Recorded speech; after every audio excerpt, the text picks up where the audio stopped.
apparently I've been accused, normally at these occasions, we've had guests before arriving when I've had my hand down a drain 20 minutes before they arrived. I was in shorts and a fairly mucky t-shirt about 10 to 3 this afternoon. But not down the drain. But not down the drain.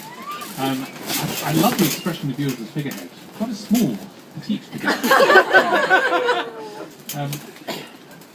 Jess wants to speak, and rightly so.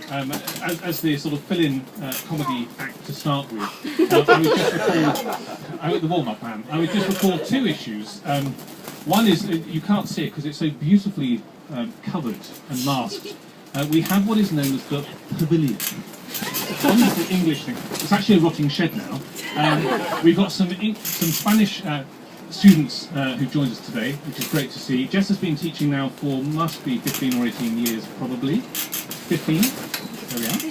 This year. I did mention. Yes, you did.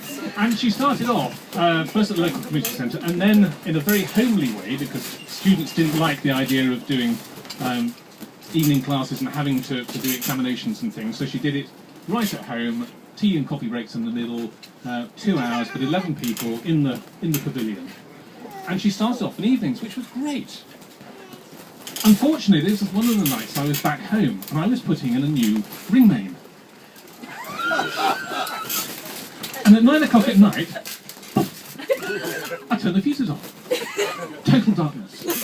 11 people who never knew each other, first night, with a teacher not really confident they want to be there, in total darkness. Took me a couple of nanoseconds to work out, and then people were back on. I think I brought out some chocolates. My chocolates? Your chocolates?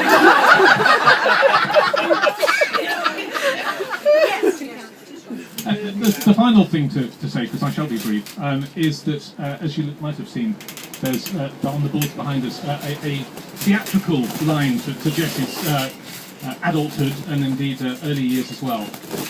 She has played numerous characters. Suffice to say, 2 occasions come to mind.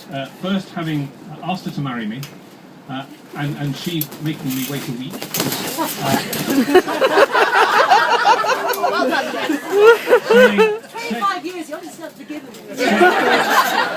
Saying yes, just as I was biting into a ham roll in a New Forest car park the day before I sailed for 4 months out to the Atlantic. And so, of course, I didn't have a chance to talk to that man over there and say, can I marry your daughter? That was all then, had to wait for 4 months. I came back, been in uniform and all sorts of ceremonial and duty and things, and wanted to be chilled out in a rugby shirt and jeans, and where'd she take me? Straight into Mappin and Webb on Regent Street, and I felt totally out of it. Just give you ideas. I know. But we haven't actually seen much of each other at all, really, over this.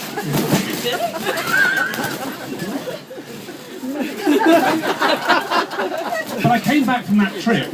Yes, I came back from that trip, and I drove down to Portland, where Jess was, and found her in the theatre. And I stood in the wings of this theatre. They were doing the Portland pantomime. She didn't know I was there, and the first sight I had of her was in a clinch with a monk kissing him.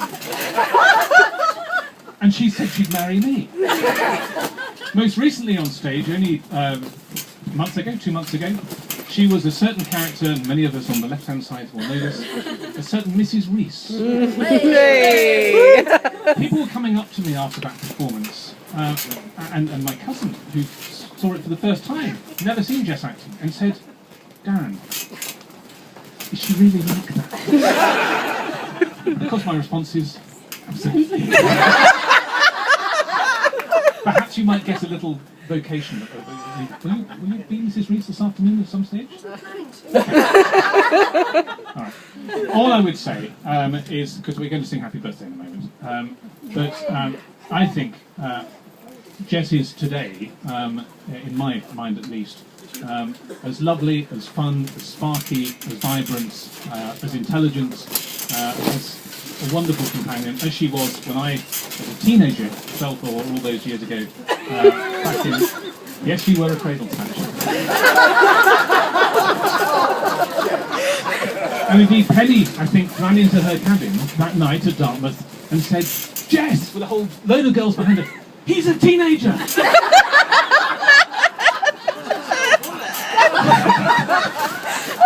So you had me blushing earlier, how about you blushing? Anyway, those who have, can we please raise our glasses, I think?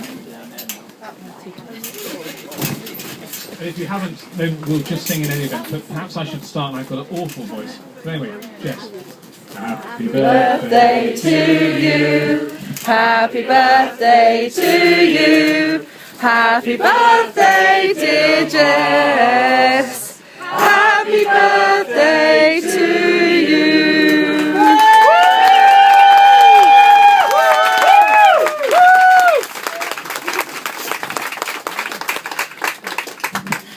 Gosh.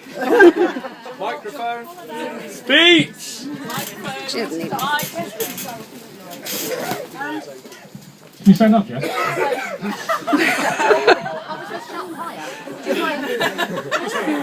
Okay, would you mind if I stand here? No. I don't want to turn my back to any of my guests, so there we go. Oh, that's they're everywhere.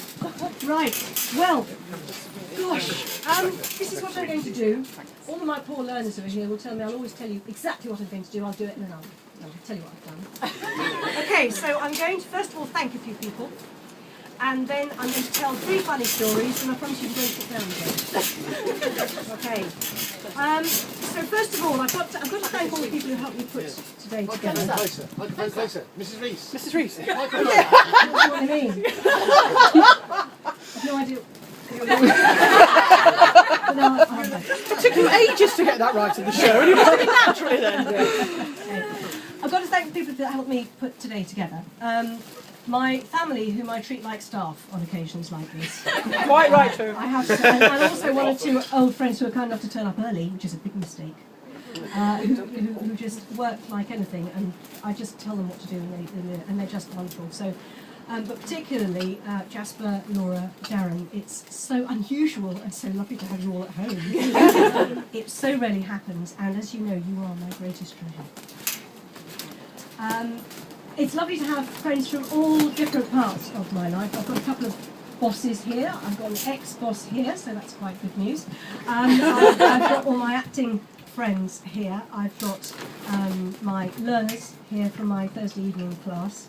I've got some old friends from over the years here and elsewhere. I've got a couple of Keele University friends as well. I don't know if any of you have had a chance to look at the photographs behind me, but you'll be able to spot 1 or 2 people who are here. You can rush up and get their autograph.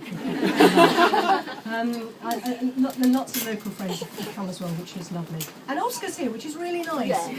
He's just gone off the idea, and I don't know. I need to thank Wendy, who's done all this wonderful food. Yes, here. Well done, Wendy. Except the fruit kebabs. We did the fruit kebabs, okay? Oh, well done. They were fat. Tomorrow they're going to retire and become a smoothie. And all who loaned equipment for today. Thank you for the gazebo and the various other things. Many thanks, you know who you are. Okay.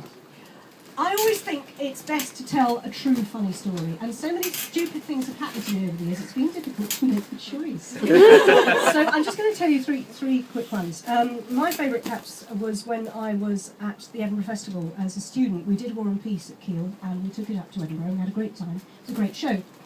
My parents were kind enough to come up and see me in the show. They travelled all the way from London to Edinburgh, which is a long way. It was a long way then, and it's still quite a long way.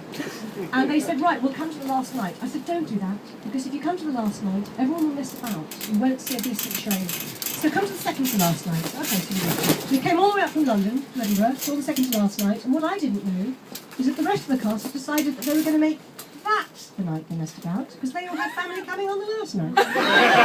Now, I was only playing the female lead, obviously, so nobody bothered to tell me this. So my parents came, second to last night, everyone messed about, and it wasn't a great show. It was. You weren't there? I was. Natasha? Yes. Yes. Oh, good then. No, this was the remake. Anyway, so it wasn't a great show, and I was a bit cross. So I thought, maybe I'll get my back on. my own back on this one. So there was a scene, it was War and Peace, obviously, and I was playing this character from the age of 9 up to the age of 19, and I was always on stage, and because it was done as a theatre in the round, and there was a scene where this Russian soldier was trying to figure out how macho he was, and he was talking to me in my 9-year-old state, and he said, "Do you remember the time we caught a bear?" And I said, "A real bear?" He said, "Yes, a real bear. And then the police arrived and we tied them together back to back. Ha ha, the policeman and the bear. And we threw them into the Moika Canal. Ha ha ha." Macho. Soldier stuff. Anyway, so everybody was on stage at this point, so I thought, I know what I'll do. And I changed one word in the scene. So the soldier said, "Do you remember the time we caught a bear?" And I said, "A teddy bear?" He said, "Yes, a teddy bear." And then the police arrived, and we tied them together back to back. So that was quite fun. That was quite fun. A couple of other funnies, really, more from my teaching days. I've absolutely loved teaching. I took to it late. It was a late career. I've had a great time. Now, I know that anybody who's been taught by me could tell you any number of stupid things I've done. But the best probably is an evening class that I started over at, not Brookfield, at the place I used to teach. No, thank you, darling. Neville Lovett, glad somebody remembered. And so I had a group of 16 people in front of me, never met them before. And I was extolling the virtues of the visual dictionary. Now, those of you who haven't learned languages, I do recommend a visual dictionary. It's a very, very good tool. Dorling Kindersley, 8'69" on Amazon is the one. Because you open any double page spread, and it's got a wonderful set of pictures of going to the seaside. You've got all words in Spanish. You've got going to the supermarket, all words in Spanish, and people want to buy. Brilliant. Anyway, so this first evening, and I was saying, Dorling Kindersley, 8'69" on Amazon, this is the one to buy. And you can open any double page spread, but I foolishly opened it away from me, like this. And I said, "It's a wonderful book. Look, it's got everything, all full colour photographs, and the vocabulary is right beside all of the pictures." And they were looking at it a little oddly. And I turned it round, and there, in glorious Technicolor, were the male and female genitalia. In Spanish, obviously.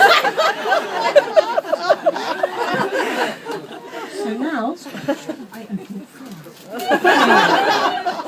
And the other one was when I was working at the house. I had 4 years supporting the model language department. Some of these nice people here, I had to put up with them, working with them. And there was one occasion when I was working with a group of rather challenged 13-year-old boys.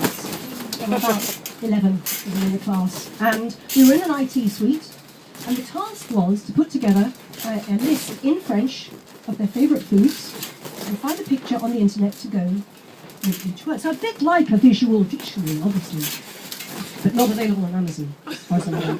So I was working with a particularly challenged young man. We shall call him James. I was standing behind him. Each of the boys had their own computer monitor. I was standing behind James because he was having a bit of trouble getting down to work. And he said, "Oh, dear miss, I want to get some pictures of sweets."